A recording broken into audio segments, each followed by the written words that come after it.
बृहस्पति देव की व्रत कथा। विष्णु भगवान की जय, लक्ष्मी मैया की जय। प्राचीन समय की बात है। भारत में एक राजा राज्य करता था। वह बड़ा ही प्रतापी और दानी था। नित्य प्रतिदिन मंदिर में भगवत दर्शन करने जाता था। वह ब्राह्मण और गुरु की सेवा किया करता था। उसके दरबार से कोई भी याचक निराश होकर नहीं लौटता था। वह प्रत्येक गुरुवार को व्रत रखता एवं पूजन करता था। हर दिन गरीबों की सहायता करता था। परंतु यह सब बातें उसकी रानी को अच्छी नहीं लगती थी। वह न व्रत करती, न किसी को एक पैसा दान में देती थी। वह राजा से भी ऐसा करने को मना किया करती थी। एक समय की बात है कि राजा शिकार खेलने वन को चले गए थे। घर पर रानी और दासी थी। उस समय गुरु बृहस्पति देव साधु का रूप धारण करके राजा के दरवाजे पे आए और भिक्षा मांगने लगे। तो साधु ने रानी से भिक्षा मांगी तो वह कहने लगी कि हे साधु महाराज, मैं इस दान पुण्य से तो तंग आ गई हूँ। इस कार्य के लिए तो मेरे पति देव ही बहुत हैं। अब आप ऐसी कृपा करें कि सारा धन नष्ट हो जाए ताकि मैं आराम से रह सकूं। साधु रूपी बृहस्पति देव ने कहा, हे देवी, तुम तो बड़ी विचित्र हो। संतान और धन से कोई भी दुखी नहीं होता, इसको सभी चाहते हैं। पापी भी पुत्र और धन की इच्छा रखता है। अगर तुम्हारे पास धन अधिक है तो भूखे मनुष्यों को भोजन कराओ, प्याऊ लगवाओ, ब्राह्मणों को दान दो, धर्मशालाएं बनवाओ, कुआं, तालाब, बावड़ी, बाग बगीचे आदि का निर्माण कराओ और निर्धनों की कुंवारी कन्याओं का विवाह करवाओ। साथ ही यज्ञ आदि करो। इस प्रकार के कर्मों से आपका कुल का और आपका नाम परलोक में सार्थक होगा एवं स्वर्ग की प्राप्ति होगी। परंतु रानी साधु की इन बातों से खुश न हुई। उसने कहा, हे साधु महाराज, मुझे ऐसे धन की आवश्यकता नहीं जिसको मैं अन्य लोगों को दान दूं और जिसको रखने और संभालने में ही सारा समय मेरा नष्ट हो जाए। साधु ने कहा, हे देवी, यदि तुम्हारी ऐसी इच्छा है तो मैं जैसा बतलाता हूँ तुम वैसा ही करना। बृहस्पतिवार के दिन अपने घर को गोबर से लीपना, अभी के युग में पोछा लगाना जिसे कहते हैं, अपने केसों को पीली मिट्टी से धोना, केसों को धोते समय स्नान करना, राजा से कहना वह हजामत करवाए, भोजन में मांस मदिरा खाना, कपड़ा धोबी के यहाँ धुलने डालना। इस प्रकार 7 बृहस्पतिवार करने से तुम्हारा धन नष्ट हो जाएगा। यह कहकर साधु महाराज रूपी बृहस्पति देव अंतर ध्यान हो गए। रानी ने साधु के कहने के अनुसार 7 बृहस्पतिवार तक वैसा ही किया। साधु के बताए अनुसार कार्य करते हुए अभी तो केवल 3 बृहस्पतिवार ही बीते थे कि उनकी समस्त धन संपत्ति नष्ट हो गई। भोजन के लिए दोनों समय परिवार तरसने लगा तथा संसारिक भोगों से दुखी रहने लगा। तब वह राजा रानी से कहने लगा कि हे रानी, तुम यहाँ पर रहो, मैं दूसरे देश को जाता हूँ, क्योंकि यहाँ पर मुझे सभी मनुष्य जानते हैं, इसलिए मैं यहाँ कोई कार्य नहीं कर सकता। अब मैं परदेश जा रहा हूँ, वहाँ कोई काम धंधा करूँगा, शायद हमारे भाग्य बदल जाए। ऐसा कहकर राजा परदेश चला गया और वहां जंगल में लकड़ी काटता और शहर में बेचता। इस तरह से जीवन व्यतीत करने लगा। इधर राजा के बिना रानी और दासियां दुखी रहने लगी। किसी दिन भोजन मिलता, किसी दिन जल पीकर रह जाती। एक समय रानी और दासियों को 7 दिन बिना भोजन के किए हुए व्यतीत करना पड़ा। तो रानी ने अपनी दासी से कहा, हे दासी, यहाँ पास ही के नगर में मेरी बहन रहती है, वह बड़ी धनवान है। तू उसके पास जा और वहां से 5 सेर बेझर मांग कर ले आ, जिससे कुछ समय के लिए गुजर हो जाएगा। दासी रानी की बहन के पास गई। रानी की बहन उस समय पूजन कर रही थी। बृहस्पतिवार का दिन था। दासी ने रानी की बहन से कहा, हे रानी, मुझे आपकी बहन ने भेजा है, मुझे 5 सेर भेजर दे दो। दासी के अनेक बार कहने के बाद भी रानी की बहन ने कोई उत्तर नहीं दिया, क्योंकि वह उस समय बृहस्पतिवार की कथा सुन रही थी। जब दासी को रानी की बहन से कोई उत्तर नहीं मिला तो वह बहुत दुखी हुई। उसे क्रोध भी आया। वह लौटकर रानी से बोली, हे रानी, आपकी बहन को बहुत धनी स्त्री है, वह छोटे लोगों से बात नहीं करती। मैंने उससे कहा तो उसने कोई उत्तर ही नहीं दिया, मैं वापस चली आई। रानी बोली, हे दासी, इसमें उसका कोई दोष नहीं है। जब बुरे दिन आते हैं ना तो कोई सहारा नहीं देता। अच्छे बुरे का पता आपत्ति विपत्ति में ही लगता है। जो ईश्वर की इच्छा होगी वही होगा। यह सब हमारे भाग्य का दोष है। उधर रानी की बहन ने सोचा कि मेरी बहन की दासी आई हुई थी, परंतु मैं उससे ना बोली, इससे वो बहुत दुखी होगी। अतः कथा सुन भगवान विष्णु का पूजन समाप्त कर वह अपने बहन के घर आ गई और कहने लगी, हे बहन, मैं बृहस्पति देव की व्रत कर रही थी, कथा सुन रही थी। तुम्हारी दासी हमारे घर गई हुई थी, परंतु जब तक कथा होती है तब तक हम लोग न उठते हैं न बोलते हैं, इसलिए मैं नहीं बोली। कहो, तुम्हारी दासी क्यों गई थी? रानी बोली, बहन, हमारे घर में अनाज नहीं था। वैसे तुमसे कोई बात तो छिपी हुई नहीं है, इस कारण मैंने दासी को तुम्हारे पास 5 सेर बेझर लाने के लिए भेजा था। रानी की बहन बोली, बहन देखो, बृहस्पति देव सभी की मनोकामनाएं पूर्ण करते हैं। देखो, शायद तुम्हारे घर में अनाज रखा हो। यह सुनकर दासी घर के अंदर गई तो वहां उसे एक घड़ा बेझर मिल गया। दासी को बड़ी हैरानी हुई, क्योंकि उसने एक एक बर्तन देख लिया था। उसने बाहर आकर रानी को बताया तो दासी अपनी रानी से कहने लगी, हे रानी, देखो, वैसे हमको अब जब अन्न नहीं मिलता तो हम रोज ही व्रत करते हैं। अगर इनसे व्रत की विधि और कथा पूछ ली जाए तो हम भी उसे किया करेंगे। दासी के कहने पर रानी ने अपनी बहन से बृहस्पतिवार व्रत के बारे में पूछा। उसकी बहन ने बताया, हे रानी बहन, बृहस्पतिवार को सूर्योदय से पहले उठ जाएं, स्नान करके बृहस्पतिवार का व्रत करना चाहिए, लेकिन उस दिन सिर नहीं धोना चाहिए। बृहस्पतिवार के व्रत में चने की दाल, मुनक्का से विष्णु भगवान का केले के वृक्ष की जड़ में पूजन करें और दीपक जलावें। उस दिन एक ही समय में भोजन करें। भोजन पीले कलर का होना चाहिए। खाद्य पदार्थ और कथा सुने। इस प्रकार करने से गुरु भगवान प्रसन्न होते हैं, अन्न पुत्र धन देते हैं, मनोकामना पूर्ण करते हैं। व्रत और पूजन की विधि बताकर रानी की बहन अपने घर लौट आई। रानी और दासी दोनों ने निश्चय किया कि बृहस्पति देव भगवान की पूजन जरूर करेंगे। 7 दिन बाद जब बृहस्पतिवार का दिन आया तो उन्होंने व्रत रखा। घुड़साल में जाकर चना और गुड़ मिलाई, उनकी दाल से केले की जड़ और विष्णु भगवान का पूजन किया। अब पीला भोजन कहाँ से आवे? दोनों बड़ी दुखी हुई, परंतु उन्होंने व्रत किया था, इस कारण बृहस्पति देव प्रसन्न थे। एक साधारण व्यक्ति के रूप में वे 2 थालों में सुंदर पीला भोजन लेकर आए और दासी को देकर बोले, हे दासी, यह भोजन तुम्हारे और रानी के लिए है, तुम दोनों करना। दासी भोजन पाकर बहुत प्रसन्न हुई और रानी से बोली, रानी जी, भोजन कर लो। रानी को इस भोजन के बारे में कुछ भी पता नहीं था, इसलिए वह दासी से बोली, जा तू ही भोजन कर, क्योंकि तू व्यर्थ में हमारी हंसी उड़ाती है। दासी बोली, एक व्यक्ति भोजन दे गया है। रानी कहने लगी, वह भोजन तेरे लिए दे गया है, तू ही भोजन कर। दासी ने कहा, वह व्यक्ति हम दोनों के लिए 2 थालों में भोजन दे गया, इसलिए हम और आप दोनों साथ साथ भोजन करेंगी। दोनों ने भगवान गुरु को नमस्कार कर भोजन आरंभ किया। इसके बाद वे दोनों प्रत्येक बृहस्पतिवार को गुरु भगवान का व्रत और पूजन करने लगी। बृहस्पति भगवान की कृपा से उनके पास धन हो गया, परंतु रानी फिर पहले की तरह आलस्य करने लगी। तब दासी बोली, देखो रानी, तुम पहले भी इस प्रकार आलस्य करती थी, तुम्हें धन रखने में कष्ट होता था, इस कारण सभी धन नष्ट हो गया। अब गुरु भगवान की कृपा से धन मिला है तो तुम्हें आलस्य हो रहा है। बड़ी मुसीबत के बाद हमने यह धन पाया है, इसलिए दान पुण्य करना चाहिए। तुम भूखे मनुष्य को भोजन कराओ, प्याऊ लगवाओ, ब्राह्मणों को दान दो, कुआं, तालाब, बावड़ी आदि का निर्माण करवाओ, मंदिर पाठशाला बनाकर दान दो, कुंवारी कन्याओं का विवाह करवाओ, धन को शुभ कार्यों में खर्च करो, जिससे तुम्हारा कुल का यश बढ़े और स्वर्ग प्राप्त हो, पितरदेव प्रसन्न हो। दासी की बात मानकर रानी ने इसी प्रकार के कर्म करने आरंभ किए, जिससे उनका काफी यश फैलने लगा। एक दिन रानी और दासी आपस में विचार कर रही थी कि न जाने राजा किस दिशा में होंगे। उनकी कोई खोज खबर नहीं है। गुरु भगवान से उन्होंने प्रार्थना की और भगवान ने रात्रि में राजा को सपने कहा, हे राजा, उठ, तेरी रानी तुझको याद करती है, अब अपने देश को लौट जा। राजा प्रातःकाल उठकर जंगल से लकड़ियां काट कर लाने के लिए जंगल की ओर चल पड़ा।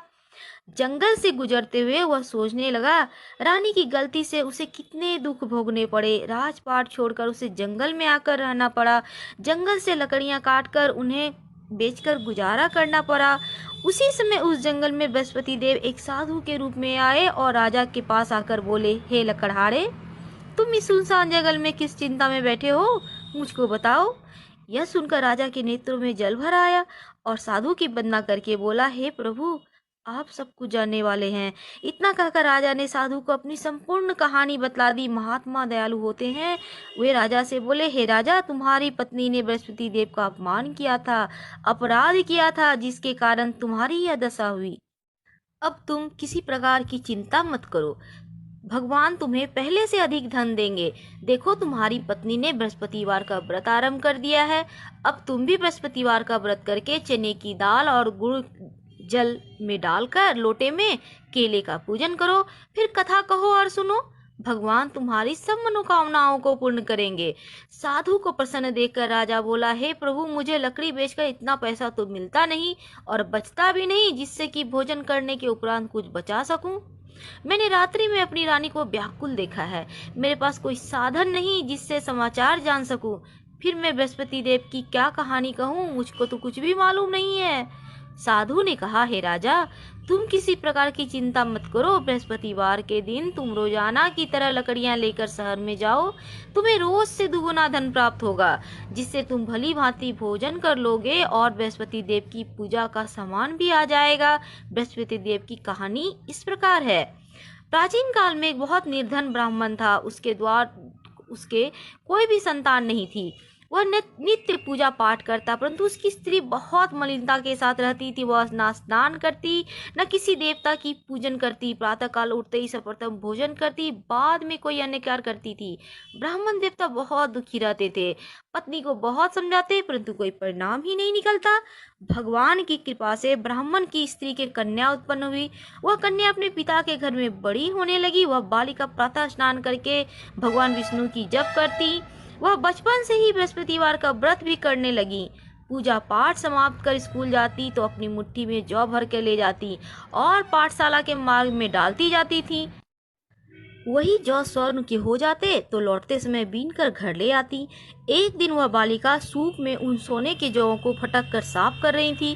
तभी उसकी माँ ने देख लिया और कहा, हे बेटी, सोने के जौं को फटकने के लिए तो सोने का सूप भी होना चाहिए ना। दूसरे दिन गुरुवार था। इस कन्या ने व्रत रखा और बृहस्पति देव से प्रार्थना करके कहा, हे प्रभु, यदि मैंने सच्चे मन से आपकी पूजा की हो तो सोने का सूप दे दो। बृहस्पति देव ने उसकी प्रार्थना स्वीकार कर ली। रोजाना की तरह वह कन्या जौ फैलाती हुई स्कूल चली गई। स्कूल से लौटकर जब वह जौ बीन रही थी तो बृहस्पति देव की कृपा से उसे सोने का सूप मिला। उसे वह घर ले आई और उसमें जौ साफ करने लगी, परंतु उसकी माँ का वही ढंग रहा। एक दिन की बात है, वह कन्या सोने के सूप में जौ साफ कर रही थी। उस समय उस नगर का राजकुमार वहां से होकर निकला। इस कन्या के रूप और सोने के सूप में जौ साफ करते हुए देख वह उस कन्या पे मोहित हो गया। राजमहल आकर वह भोजन और जल त्याग कर उदास होकर लेट गया। राजा को जब इस राजकुमार के द्वारा अन्न जल त्यागने का समाचार प्राप्त हुआ तो मंत्रियों के साथ अपने पुत्र के पास गए और बोले, हे बेटा, तुम्हें किस बात का कष्ट है? किसी ने कोई अपमान किया है या कोई कारण है तो मुझको बताओ, मैं वही करूंगा जिससे तुम्हें प्रसन्नता हो। राजकुमार ने अपने पिता की बातें सुनी और वह बोला, मुझे आपकी कृपा से किसी बात का दुख नहीं है। किसी ने मेरा अपमान नहीं किया है, परंतु मैं उस लड़की के साथ विवाह करना चाहता हूँ जो सोने के सूप में जौ साफ कर रही थी। यह सुनकर राजा आश्चर्य में पड़ गया और बोला, हे बेटा, इस तरह की कन्या का पता तुम ही लगाओ, मैं उसके साथ तुम्हारा विवाह अवश्य ही करवा दूंगा। राजकुमार ने राजा को उस लड़की के घर का पता बताया। मंत्री उस लड़की के घर गए और राजा को आदेश दिया। राजा का आदेश ब्राह्मण को सुनाया। कुछ ही दिन बाद ब्राह्मण की कन्या का विवाह राजकुमार के साथ संपन्न हो गया। कन्या के घर से जाते ही उस ब्राह्मण देवता के घर में पहले की भांति गरीबी का निवास हो गया। अब भोजन के लिए भी दोनों समय का अन्न बहुत मुश्किल से मिलता था। एक दिन दुखी होकर ब्राह्मण देवता अपनी पुत्री से मिलने आए। बेटी ने बहुत सी पिता की अवस्था को देखकर धन वगैरह देके पिता को विदा कर दिया। इस तरह ब्राह्मण का कुछ समय तो सुप्रभ व्यतीत हो गया, लेकिन कुछ दिनों के बाद फिर वही हाल। ब्राह्मण फिर अपनी कन्या के यहाँ गया और सभी हाल कहा तो पुत्री बोली, हे पिताजी, आप माता जी को यहाँ लिवा लाओ, मैं उन्हें यह विधि बता दूंगी जिससे गरीबी दूर हो जाएगी। ब्राह्मण देवता अपनी स्त्री को लेकर पहुंचे तो पुत्री ने के पास राजमहल, तो पुत्री ने माँ को समझाने लगा, हे माँ, तुम प्रातःकाल उठकर प्रथम स्नान करके विष्णु भगवान का पूजन करो तो सर्व देवता दूर हो जाएगी। परंतु उसकी माँ ने उसकी एक भी बात नहीं मानी। प्रातःकाल उठकर अपनी पुत्री को बच्चों का जूठन ही खा लिया। एक दिन उसकी पुत्री को बहुत गुस्सा आया। उसने एक रात कोठी से सभी सामान निकाल दिया और अपनी माँ को उसमें बंद कर दिया। प्रातःकाल उसमें से माँ को निकाला, स्नान करा के पूजा पाठ करवाया तो उसकी माँ की बुद्धि ठीक हो गई। उसके बाद वह नियम से पूजा पाठ करती, प्रत्येक बृहस्पतिवार का व्रत रखने लगी। इस व्रत के प्रभाव से उसकी माँ भी बहुत धनवान हो गई। बृहस्पति देवता के प्रभाव से स्वर्ग को गई। वह ब्राह्मण भी इस सुख पूर्वक इस लोक का सुख भोग कर स्वर्ग को प्राप्त हुए। इस तरह कहानी कहकर साधु देवता वहां से लोप हो गए। धीरे धीरे समय व्यतीत होने लगा। फिर वही बृहस्पतिवार का दिन आया। राजा जंगल में लकड़ी काट कर किसी शहर में बेचने गया। उसे उस दिन और दिनों की अपेक्षा ज्यादा धन मिला। राजा ने चना गुड़ आदि लाकर बृहस्पतिवार का व्रत किया और उस दिन से उसके सभी क्लेश दूर हो गए। परंतु जब अगला गुरुवार का दिन आया तो बृहस्पतिवार का व्रत करना भूल गया। इस कारण बृहस्पति देव नाराज हो गए। उस दिन उस नगर के राजा ने विशाल यज्ञ का आयोजन कराया और अपनी समस्त राज्य में घोषणा करवा दी कि कोई भी मनुष्य अपने घर में भोजन ना बनावे, ना आग जलावे। समस्त लोग मेरे यहाँ भोजन करने आवे। इस आज्ञा को जो न मानेगा उसे फांसी की सजा दी जाएगी। राजा की आज्ञा अनुसार राज्य के सभी लोग राजा के घर में भोजन करने के लिए सम्मिलित हुए, लेकिन लकड़हारा कुछ देर से पहुंचा, इसलिए राजा उसको अपने साथ महल ले गए। और राजा लकड़हारे को भोजन करा ही रहे थे कि रानी की दृष्टि उस खूंटी पर पड़ी जिस पर उसका हार लटका हुआ था। उसे दिखाई न दिया। रानी ने निश्चय किया कि मेरा हार इसी लकड़हारे ने चुरा लिया है। उसी समय सैनिक बुलवाकर उसको जेल में डलवा दिया। तब लकड़हारे जेल में गया तो बड़ा दुखी होकर विचार करने लगा कि न जाने कौन से पूर्व जन्म के कर्म से मुझे यह दुख प्राप्त हुआ है, और उसी साधु को याद करके रोने लगा जो जंगल में मिला था। तत्काल बृहस्पति देव साधु के रूप में प्रकट हुए और उसकी दशा को देखकर कहने लगे, हे रे मूर्ख, तूने बृहस्पतिवार की कथा नहीं कही, इसी कारण तुझे यह दुख प्राप्त हुआ है। अब तू चिंता मत कर। बृहस्पतिवार के दिन जेल खाने के दरवाजे पर 4 पैसे पड़े मिलेंगे। तू उनसे बृहस्पति देव की पूजा करना तो तेरे सभी कष्ट दूर हो जाएंगे। अगले बृहस्पतिवार उसे जेल के द्वार पर 4 पैसे मिले। राजा ने पूजा का सामान मंगाकर कथा कही और प्रसाद बांटा। उसी रात्रि को बृहस्पति देव ने उस नगर के राजा को स्वप्न में कहा, हे राजा, तुमने जिस आदमी को जेल में बंद कर दिया है वह निर्दोष है, वह राजा है, उसे छोड़ देना। रानी का हार उसी खूंटी पर लटका हुआ है। अगर तू ऐसा नहीं करेगा तो मैं तेरे राज्य को नष्ट कर दूंगा। राजा प्रातःकाल उठा और खूंटी पर हार टंगा हुआ देख लकड़हारे को बुलाकर क्षमा मांगी और राजा के योग्य सुंदर वस्त्र आभूषण भेंट कर उसे विदा किया। गुरुदेव की आज्ञा अनुसार राजा अपने नगर को चल दिया। जब राजा नगर के निकट पहुंचा तो उसे बड़ा ही आश्चर्य हुआ। नगर में पहले से अधिक बाग, तालाब, कुएं और बहुत सी धर्मशालाएं आदि बने हुए थे, मंदिर आदि बने हुए थे। तो राजा को आश्चर्य हुआ। राजा ने पूछा, यह किसका बाग और धर्मशाला है? तब नगर के सब लोग कहने लगे, यह सब रानी और दासी के द्वारा बनवाए गए हैं। राजा को आश्चर्य हुआ और गुस्सा भी आया। जब रानी ने खबर सुनी कि राजा आ रहे हैं तो उसने अपनी दासी से कहा, हे दासी, देख, राजा हमको कितनी बुरी हालत में छोड़ गए थे, वह हमारी हालत को देखकर लौट न जाए, इसलिए तू दरवाजे पर खड़ी हो जा। रानी की आज्ञा अनुसार दासी दरवाजे पर खड़ी हो गई। जब राजा आए तो उन्हें अपने साथ महल में लिवा लाई। तब राजा ने क्रोध करके अपनी तलवार निकाली और पूछने लगा, बताओ, यह धन तुम्हें कैसे प्राप्त हुआ? तब रानी ने बताया, हमें यह सब धन बृहस्पति देव की व्रत के प्रभाव से प्राप्त हुआ है। राजा ने तब निश्चय किया कि 7 रोज बाद तो सभी बृहस्पति देव की पूजन करते हैं, परंतु मैं रोजाना ही दिन में 3 बार कथा करूंगा और रोज ही व्रत किया करूंगा। अब हर समय राजा के दुपट्टे में चने की दाल बंधी रहती, वह दिन में 3 बार कथा कहता। एक रोज राजा ने विचार किया कि चलो अपनी बहन के यहाँ हो आवे। इस तरह निश्चय कर राजा घोड़े पर सवार होकर अपनी बहन के यहाँ चल दिया। मार्ग में उसने देखा कुछ आदमी मुर्दे को लिए जा रहे हैं। उन्हें रोककर राजा कहने लगा, अरे भाइयों, मेरी बृहस्पतिवार की कथा सुन ले। वे बोलो, लो, हमारा आदमी मर गया है, इसको अपनी कथा की पड़ी है। परंतु कुछ आदमी बोले, अच्छा कहो, हम तुम्हारी कथा भी सुनेंगे। राजा ने दाल निकाली और कथा करनी शुरू कर दी। जब कथा आधी हुई तो मुर्दा हिलने लगा और कथा समाप्त हुई तो राम राम कहते हुए मुर्दा खड़ा हो गया। राजा आगे बढ़ा, उसने चलते चलते शाम हो गई। आगे मार्ग में एक किसान खेत में हल चलाता मिला। राजा उससे बोला, अरे भैया तुम मेरी बृहस्पति देव की कथा सुन ले। किसान बोला, जब तक मैं तेरी कथा सुनूंगा 4 अढ़ैया खेत जोत लूंगा, जा कथा अपनी किसी और को सुनाना। राजा आगे चलने लगा। राजा के हटते ही बैल पछाड़ खड़ के गिर गए। किसान के पेट में बहुत जोर दर्द होने लगा। उसी समय किसान की माँ रोटी लेकर आई। उसने जब यह देखा तो अपने पुत्र से सब हाल पूछा।